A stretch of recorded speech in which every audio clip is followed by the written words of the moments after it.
Ultimately, it ends up looking like a poorly done braid, and over time, the hair gets fuzzy and gives the look of a lock. Well, kinda.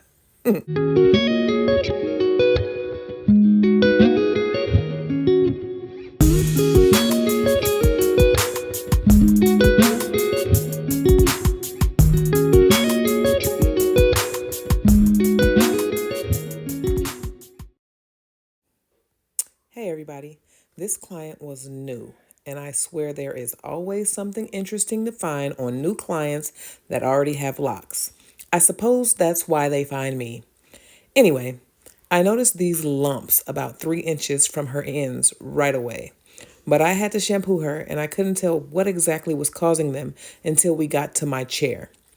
Upon close inspection, I could tell that she had previously been getting interlocked, and it looks like she stopped getting interlocked and started getting twisted instead soon after the last interlocking, most likely because of how poorly it was done. To be clear, interlocking is a horrible, horrible method for lock maintenance. A lot of people think it's good because it holds tightly to the scalp and it doesn't unravel if it gets wet. But unfortunately, that's where the benefits end. If you don't know what interlocking is, it's basically a technique where you tuck the lock through the new growth in different directions as you go. It creates knots all the way down to the scalp.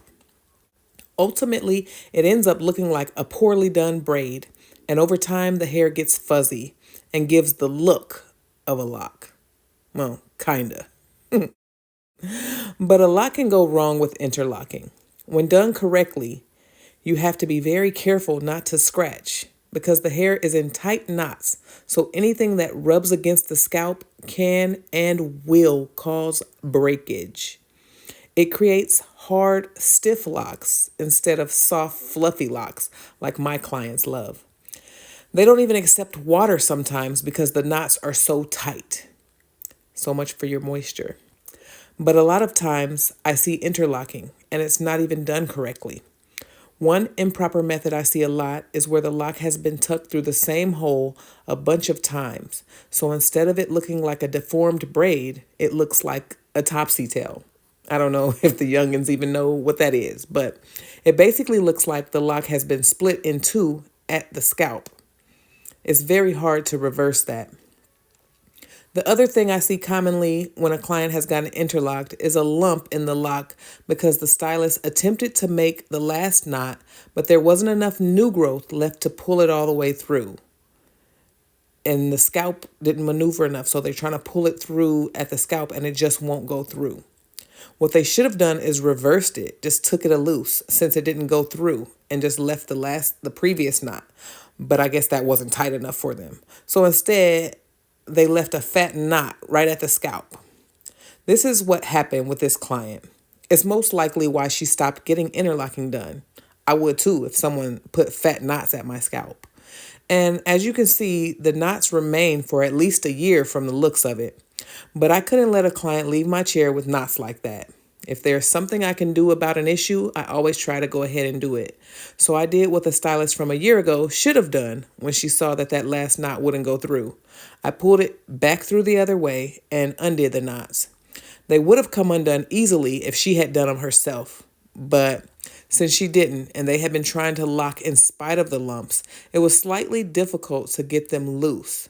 But I did, and she had them all over her head.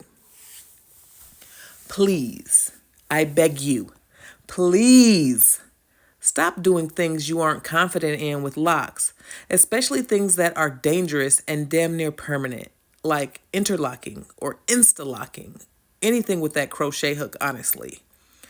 Y'all can't be out here doing folks like that. And clients, stop letting anybody that says they can do your hair in your head. People steal pictures, okay? You can't just blindly trust Instagram. And don't get me started on shopping around for the cheapest. They are the cheapest for a reason. And one more tip.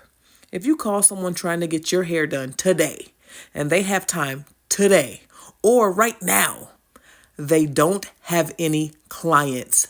You are a guinea pig. Okay.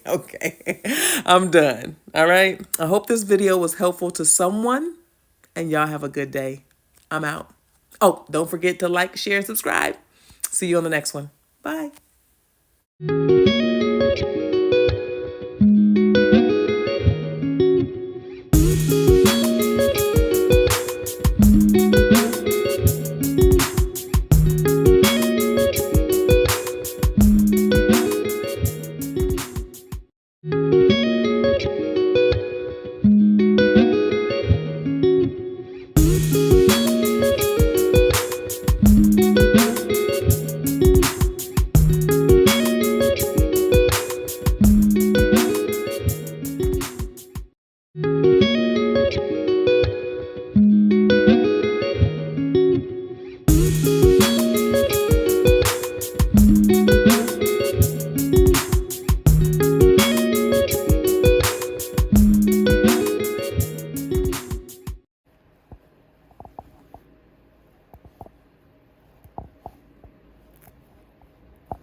Like it parted one way or another, or going back, or going in your face, or do you have it a certain way you want it to lay?